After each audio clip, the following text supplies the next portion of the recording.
আসসালামু আলাইকুম, সবাই কেমন আছেন? আশা করি সবাই ভালো আছেন। আলহামদুলিল্লাহ আমিও ভালো আছি। বাবার বাড়িতে খুব অল্প কয়েকটা দিনের অতিথি হয়ে এসেছিলাম, ভেবেছিলাম আরও কয়েকদিন থাকবো, কিন্তু থাকতে পারলাম না কোনো একটা কারণে। তো আদনানের আব্বু আমাকে নিতে চলে আসছে, তো বললাম কোথাও যাওয়া, যেহেতু যেতেই পারলাম না বাবার বাড়িতে এসে, অনেক মেহমান আর গরমের কারণে, তাই চলো না আমার পছন্দের জায়গায় একটু নিয়ে চলো না। সেটা হচ্ছে ফুচকা খাতে, মানে ফুচকা খেতে, যেখানে আমরা হচ্ছে আমার স্কুল লাইফে কলেজ লাইফে অনেক ফুচকা খাইছি, আড্ডা দিছি, সেই জায়গাটায় আজকে যাব। আর এটা ছিল হচ্ছে আমাদের বাড়ির ওইদিকে কাশিমপুরে, বেশি দূর না, খুব কাছেই, দোতলায় হচ্ছে, এটা হচ্ছে তেপান্তর হচ্ছে রেস্টুরেন্ট, যেখানে আমরা এখানে বসে আমরা ফ্রেন্ডরা মিলে এত আড্ডা দিছি, যেখানে শুধু ফুচকা খেতে আসছি। এখানের ফুচকাটাই হচ্ছে বেস্ট লাগতো আমার কাছে, এত ভালো লাগতো। এখানের হচ্ছে টকটা ছিল এত মজা, টক ঝাল মিষ্টি, যেই কারণে ফুচকাটা খেতেও অনেক মজা লাগতো। তো আমার ছোটো বোনকে নিয়ে চলে আসছি। তো আমরা সকালবেলায় হচ্ছে চলে যাব, ভোরবেলা উঠে যাওয়ার কথা ছিল রাতের বেলায়, তো রাতের বেলা আর গেলাম না, যে সকাল ভোরে ভোরে ঠান্ডা ঠান্ডা চলে যাব।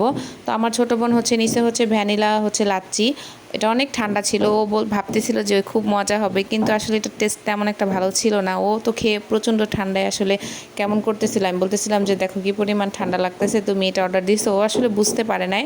আর এরপর আমাদের তিনজনের জন্য 3 প্লেট ফুচকা চলে আসছে। এই ফুচকাটা খেতে এত মজা লাগে, আমার তো এখন এডিট করতে গিয়ে হচ্ছে জিভে জল চলে আসছে। আমার খুবই পছন্দের একটা জায়গা হচ্ছে এই ফুচকাটা।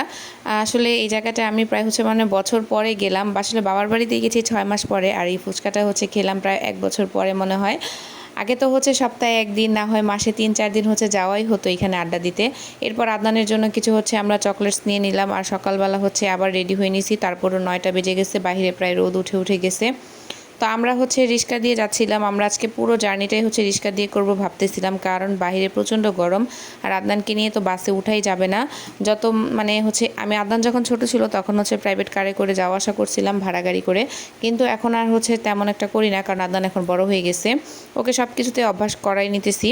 কারণ আমার বাবার বাড়ি যেহেতু দূরে, যাওয়া আসা চলতেই থাকবে সব সময়, কারণ রিক্সাতে একটু প্রচুর পরিমাণ বাতাস লাগবে, আর গাড়িতে হচ্ছে বদ্ধ থাকবে, গরম লাগবে। ওর মাথায় তো আমি একটু পরপর পানি দিয়ে হাত মুখ সুন্দর করে মুছাই দিতেছিলাম, কারণ ওর গরমে প্রচুর পরিমাণ হচ্ছে সমস্যা হয়। আমি তো ভয় পাইতেছিলাম ওকে নিয়ে, ওর না আবার কিছু হয় গরমের মধ্যে। আর আদনানের আব্বুকে বলতেছিলাম যে কখন যাব বাসায়, কখন যাব। তো তিনজন মিলে হচ্ছে বসে আছি। আসলে আদনানের দাদি একটু অসুস্থ, তো যার কারণে হচ্ছে আমার তাড়াহুড়ো করে চলে যাওয়া বাসায়, কারণ হচ্ছে আমার বাসা, আর এমনিতেও আমি বাসায় অনেক দিন হচ্ছে কি মানে থাকতে থাকতে এখানে অভ্যাস হয়ে গেছে, আর ওইখানে ছাড়া ভালো লাগে না। তারপরও যেহেতু বাবার বাড়ি আসছিলাম, বোনরা মিলে একটু ঘুরতে যাব ভাবছিলাম, তো ভাবলাম ঠিক আছে পরে এক সময় আবার চলে আসবো। তো এই তো এসে হচ্ছে রান্না, মানে এসে দেখি আমার শ্বশুর শাশুড়ি রান্না সব কিছু গুছিয়ে হচ্ছে নিছে। তো আমি বললাম যে থাক, আমি যখন চলে আসছি আমি রান্নাটা করি। আমার শাশুড়ি আমাকে দিচ্ছিল না রান্না করতে, তারপর হচ্ছে আমি বললাম যে না দেন আমি রান্নাটা করি। তো উনি অনেক জোর করলো, আমি বললাম যে না থাক আমি করি। তারপর হচ্ছে এই যে রান্নার ভিডিও বেশি একটা ক্লিপস আমি নেই নাই, কারণ প্রচণ্ড গরম ছিল, আর আসার পর ভালো লাগতেছিল না, তাই কোনো রকম রান্নাবান্নাটা শেষ করে আর কী কী রান্না করছি সেটা আপনাদের সাথে শেয়ার করবো, একটু পরে দেখাবো। তো এত গরম লাগতেছিল, ঘরে এসে ফ্যান ঝেড়ে হচ্ছে অনেকক্ষণ বসেছিলাম ফ্যানের বাতাসে, মানে এই ফ্যানের বাতাসে মনে এখন শান্তি রয়েছে আর কি। তো নিজের বাসা যেরকমই হোক অনেক শান্তির। আর এখানে হচ্ছে মিষ্টি কুমড়া দিয়ে চিংড়ি মাছ রান্না করছি, লতি দিয়ে চিংড়ি মাছ, একদম অল্প কিছু লতি ছিল, করলা ভাজি আর হচ্ছে পাট শাক ভাজি। আজকে এই পর্যন্ত, যাদের ভালো লাগবে অবশ্যই একটু লাইক কমেন্ট করে দিবেন। Thank you all.